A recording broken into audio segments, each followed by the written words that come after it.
Hey everybody, welcome to another episode of Reading Comics, where we actually read the comic and go through the comic instead of reviewing or anything like that.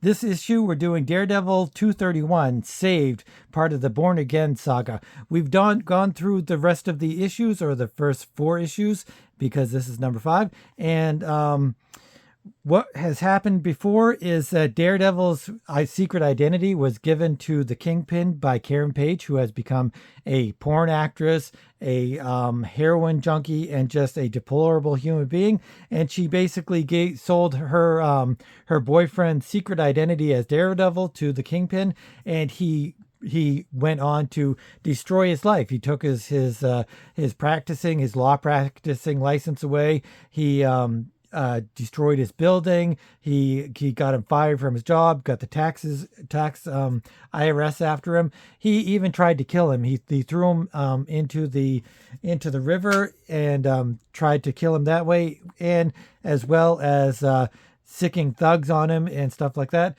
It starts to get a little bit better for Daredevil because he's gone through all of this massive stuff, and he crawls out of the river, and he's got all of these aches and bruises and stab wounds and all this stuff, and he gets pneumonia, and he's gone through hell and back.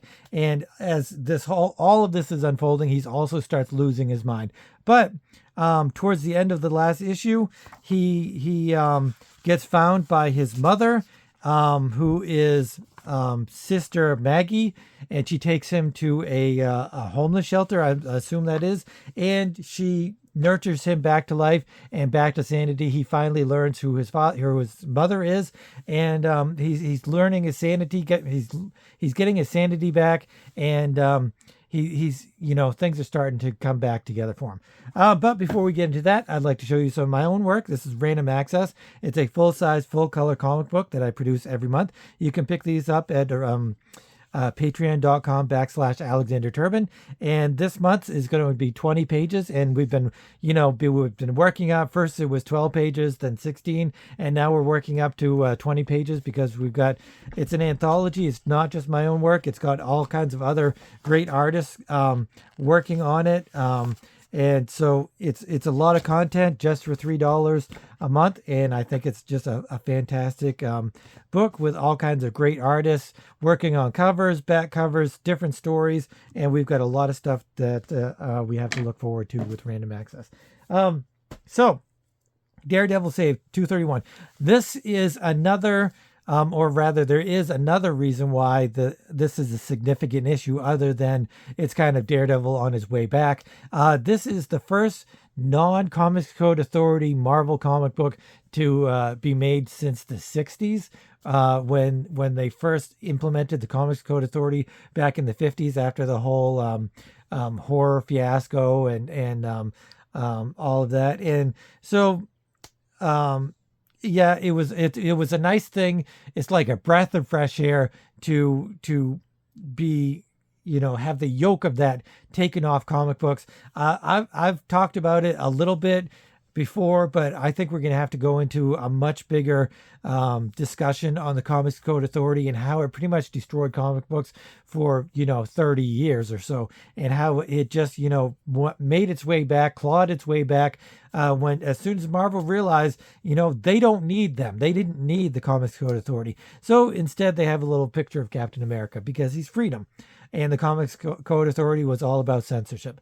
So let's get into this. Also, I've been noticing that I haven't been giving enough description things that are going on. So as I go through these reading of comic books, because Born Again isn't going to be my last one. I plan on going through all of my favorite reading comic books, all of my favorite written comic books, rather. Because I can sit here and I can show you the art, and I can talk about how great the art is, and I can talk about the narrative art and all of that stuff, but I can't really discuss the reading of comics, the writing of comics, the written word of comics, because there are some really fantastic ones out there, and I'm realizing that a lot of people don't actually read the comics. They just look at the pictures, or they just kind of peruse or skim the storyline, and I would really like to change that in comic books, our whole comic book society. I would really love for every comic book reader to never even think about not reading a comic book. If they get a comic, I want them to read every last word. I want them to soak it in. I want it to become part of their DNA. If it's not for them, it's not great, but you haven't wasted your time. You've gained some knowledge into the comic book making format, and I just think that it's a great thing to actually read the comics that you purchase. Especially because if you don't read them, you won't be able to know the great ones from the mediocre ones from the bad ones, or the bad ones, i.e. the ones that really just aren't for you. So let's get into this. As I said, I'm going to try to narrate some of the descriptions a little bit of some of the areas and things like that. And when things are changing scenes or characters, I'm going to kind of change that. I'm going to say like, Matt says this, or Karen says that, or Foggy says that. I'm not great at this. I apologize for that. But I'm trying to get better, and we're going to work on this together. Hopefully. Anyway, FAP, Fogwell's gym. There's the FAP is a bag being punched. You zoom in closer. There's a window, and you see a human figure punching a bag. FAP. It's obviously Matt Murdock. Switch to another scene of a building, a skyscraper. Put simply, gentlemen, crime is on the rise, and therefore so are our profits. You are dismissed. One moment, Mr. Fisk. There's nobody in the room who would question your authority or your judgment, Mr. Fisk. Nonetheless, certain allocations of personnel and funds have come to the attention of the board, and well, sir, there's been a lot of talk about Matt Murdock. We see another scene of Matt Murdock dancing around the gym and hitting the punching bag. FAP, Matt punches the bag.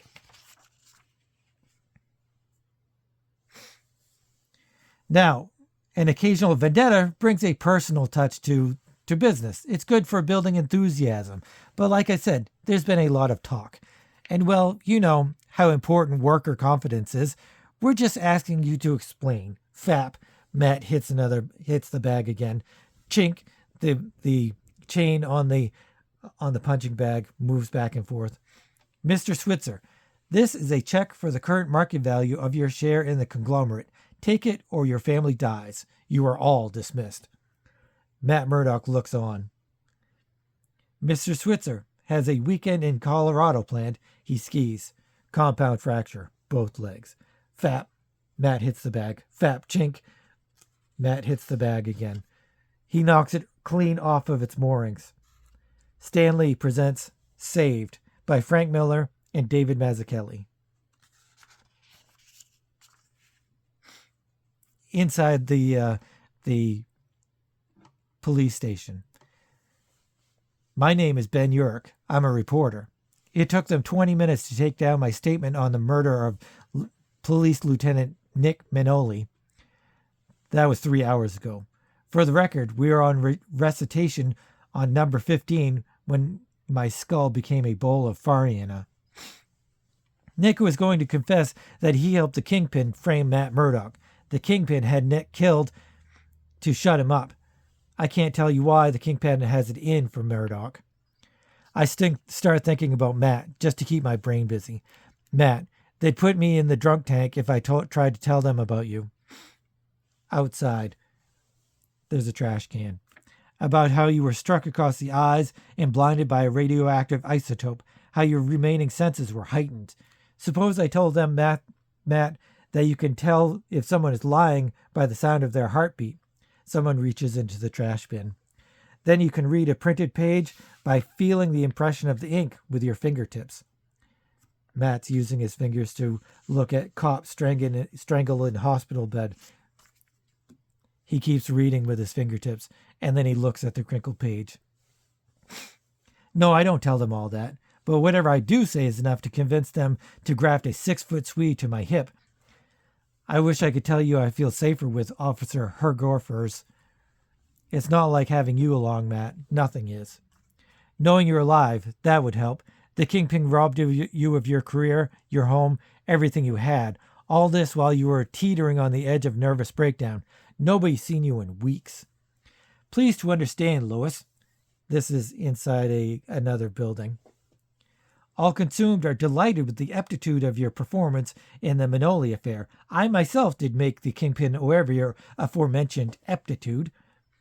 Be that as it might, you have killed a cop, and I did a fine job of it.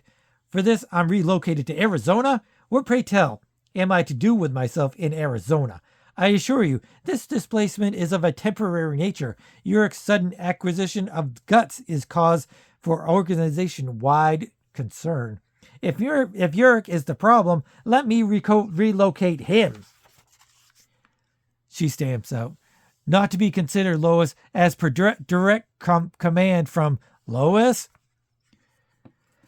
Outside the diner, or rather inside the diner. What is this thing? A hamburger. Not the worst thing on the menu, officer. You should try the meatballs. No wonder this joint is deserted. That's why I like it. Good place to get some writing done, once you get used to the smell. Look, I'd better call my wife. Tell her we've got company tonight. All I need is a couch, Mr. Yurik. You don't know Doris. Scene of inside Yurik's apartment. Doris answers the phone. I don't care what the man said, Ben. He's our guest, and it won't be a minute to fix him up a proper bed. Knock, knock. Someone at the door, honey. See you soon. Hello? The nurse. Mr. Yurik, it's your Miss Yurik, it's your husband. It's very bad. 40 minutes on the subway, I block them out. Knock, knock. Open up, doll. It's me. Probably got the washer running. Clackety clack clack. They're at Ben Yurik's door. Took months to convince her to keep the door locked. She's from Idaho. Tends to trust people. Even New York hasn't cured her. Oof! The nurse punches Ben in the stomach and then goes for the police officers. He goes for his gun, but she backshands him. Cough. Doris! Doris! Oh no, Doris! The nurse smashes the cop's face into the side of the wall. Doris is hanging from a fan or something by a leash. Oh no, baby! Oh no, honey, no! Knots too tight. Honey, baby, oh no! Crack. The nurse smashes the police officer's head down into the ground. What? Another fist smashes into the nurse's face. Ben tries to find a razor or something to cut the tie holding Doris's neck onto the shower head. He keeps fumbling. Matt confronts the nurse. She goes for the gun, but he kicks the gun out of her hand and then kicks her in the face. Ben Yurik grabs the razor. Don't move, honey. Don't move. And he cuts the wire holding Doris's neck. Cough, cough, cough. Right in my own home. Right in my own home. I stand there for a full minute, holding the razor with no idea how to use it, before I notice the handcuffs and her broken jaw. It sinks in. Matt, you're alive. Ring, ring. Hello? Hello, Mr. Yurik. You might not remember me. I'm Melvin Potter. It shows a panel of Melvin Potter talking on the phone. Yeah, that's right, Mr. Yurik. I read your article in today's Bugle about the Kingpin. We ought to talk. I mean, we have to talk tonight. It's about Daredevil. It's urgent. Tonight? No, can't talk tonight. Tomorrow. But it has to be tonight. It's a matter of life and click. Yurik puts the phone down. He hugs Doris. Right in my own home. Matt's on the rooftop, running from roof to roof. Picture of a man who looks crazy. This one has a thing for families. I'm afraid I can't give you an exact body count. His lawyer's got his record sealed, but it's respectable. Goes for knives mostly, but I'm sure he could be talked into using a club. I should warn you, he's unpredictable. The Kingpin says. He will do. Arrange for his release. Above, on the building's rooftop, Daredevil looks down on Melvin Potter.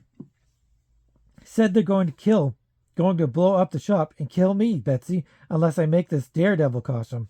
I know they're up to something rotten. They want it tonight. I don't know what to do. Terrible. That's how I feel.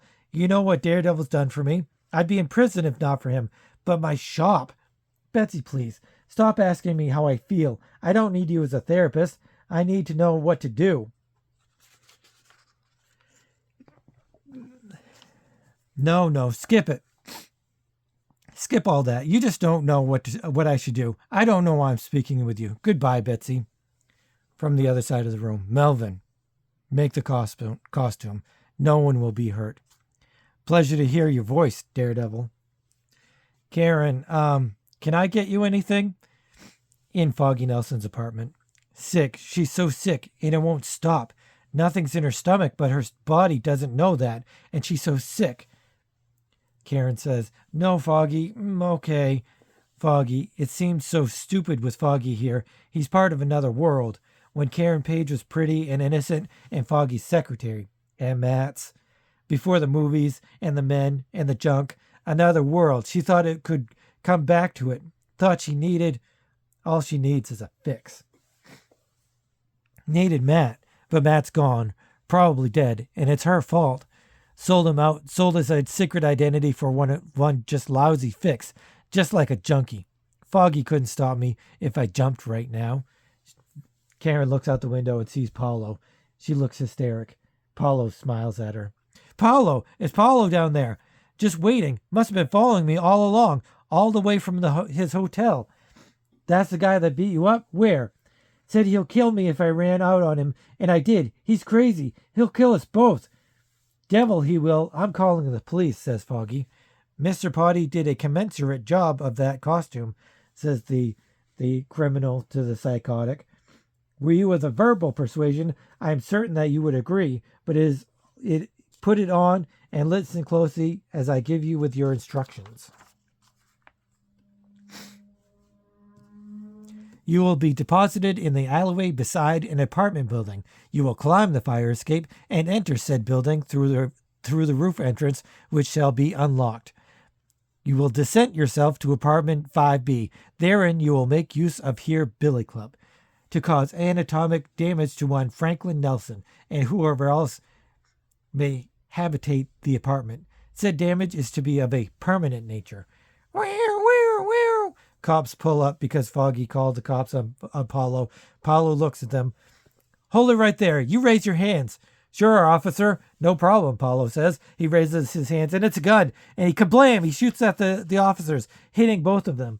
He grabs another gun and reloads his other one. And blam! He shoots into the Foggy Nelson's apartment. Been some action, boss. Freak with a shotgun. Ace 2 cops. Page is still up there. Do we move in? Says 2 thugs of the Kingpins. Stay where you are. If Page or Nelson tries to leave the building, kill them. Do it quickly. There will be more police. Police. I need not arrange for news coverage as I had planned. Daredevil will be spotted, and Matt Murdock will find his alter ego charged with the murder of his former partner and best friend. Still, the timing is delicate. My rented psychopath will have to move swiftly. The alleyway. Move swiftly. Make with an appearance at the window, and don't forget the escape route. Elsewise, you will be apprehended, which would blow the plan in its entireness. Apartment 5B. Say it back to me, so I know you are not without ears. 5B. The psychotic smashes the thug in the face. 5B. He keeps smashing. 5B, he keeps hitting him in the face. 5B, he keeps smashing him in the face with his billy club until he's dead. 5B. The psychotic goes up the fire escape. 2 policemen have been shot. Yes, that's West 17th and Columbus. Karen holds a plant pot. It smashes it over Foggy's head. They'll be right. Crash. Foggy lays unconscious on the floor. No hope for me. Anyway, I'm dead. Oh, but Foggy, I can go to Paulo and he won't kill Foggy. Do that much, right? The psychotic tries to open the door. Thump, thump, it's locked. Smash! A fist comes through the door. Thwack, punches the psychotic right in the face, and then smash, thwack, a whole body. It's Matt Murdock kicking the psychotic in the face. Karen, maybe if I talk to Paulo, be nice. He'll just slap me around. Maybe he'll even fix me up. He's always carrying. Crazy junkie. He'll kill you. Think of Foggy. Pity to lose Nelson, Kingpin thinks. I only recently arranged to have him hired. Small sacrifice to draw Murdoch out of his hiding. To finally know where he is. Peach just hit the street, boss. We're moving in. Karen, baby. Paulo grabs Karen's arm. Paulo, we got to talk. Sure, baby. He smashes her face against the wall. Let's talk. Ah! Kingpin's thugs get out of their car and start shooting at Paulo. Both? Course. What? Come on! Paulo grabs Karen and pulls her along. Crack! 5B, the psychotic says. 5B. He swings his billy club at Matt and smashes Matt in the face. 5B. Daredevil uses his fingers to hit the nervous spots in the psychotic's wrist and then his throat. 5B. The psychotic is leaning down on the snow. Matt Murdock finally kicks him in the face, knocking him out. Karen. Blam! Blam! Paulo shoots at the Kingpin's thugs. But they return fire, hitting Paulo in the stomach. Karen tries to run. I'm hit, baby. Get the gun. No, you stinking junkie. Ripping me off. She grabs the needle that was in Paulo's shirt. Dead end alley. Dead end anyway. Doesn't matter. Go for one last fix. One last time. The Kingpin's thugs shoots, trying to hit Paulo or Karen. Matt's running along the top of the building. Take you with me, Karen Page. Paulo aims his gun at her. One last fix.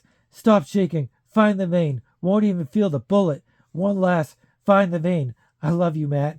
He kicks a piece of icicle down off of the top of the building, and it falls, hitting Paulo's on the arm, his wrist. He drops the gun. Matt uses the billy club that the psychotic had used, and he throws it, hitting the Kingpin's thug in the face. Karen drops the syringe and embraces Matt Murdock. Finally, they're together. In case you're too lazy to read the newspaper, or worse, you get it from television, a lot has happened. 5 bodies were found by police on and around the West Side apartment building. The live one was the roof, stripped naked and suffering from multiple contusions. Turns out he's a certified lunatic. The doctor who arranged his release is now working in Florida as a gardener.